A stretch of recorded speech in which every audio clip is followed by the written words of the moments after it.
ஏனுங்க இன்றைக்கி சின்ன வெங்காய புளிக்குழம்பு செய்யலாங்க. வெறும் வடச்சட்டிலிங்க 1 ஸ்பூன் மிளகு, 1 ஸ்பூன் சீரகம், 1 ஸ்பூன் அரிசிங்க, கொஞ்சமாக வெந்தயம் போட்டுங்க நல்லா வறுத்துட்டு பொடி பண்ணி வச்சுக்கலாங்க. அதே சட்டிலிங்க கொஞ்சமாக நல்லெண்ணெய் ஊற்றிட்டு கடுகு வெந்தயம் போட்டு பொரிஞ்சதுக்கப்புறங்க 1 கை சின்ன வெங்காயம், 1 கை பூண்டுங்க.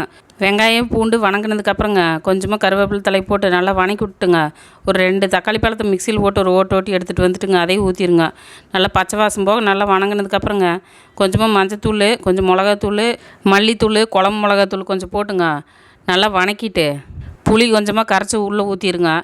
வேணுங்கிற அளவுக்கு தண்ணி வச்சுட்டுங்க தேவையான அளவுக்கு உப்பு போட்டுட்டு குழம்பு பச்சை வாசம் போக நல்லா கொதிக்க விட்டுட்டுங்க கொஞ்சமாக வெல்லம் பொடி பண்ணிட்டு வந்த அந்த மிளகு சீரக பொடியும் உள்ளே போட்டுங்க நல்லா கலந்து விட்டுட்டு எண்ணெய் பிரிஞ்சு வந்ததுக்கப்புறம் ஆஃப் பண்ணிங்கன்னா சின்ன வெங்காய புளி குழம்பு வந்து ரெடி ஆயிருங்க. இது கொஞ்சம் கெட்டியாக இருந்தால் தான் நல்லா இருக்குங்க. உங்களுக்கு எப்படி பிரியுமோ அப்படி பண்ணிக்கோங்க. நீங்களும் செஞ்சு பார்த்துட்டு சொல்லுங்கள். வீடியோ பிடிச்சா லைக் பண்ணிவிட்டு சப்ஸ்கிரைப் பண்ணி விட்ருங்க.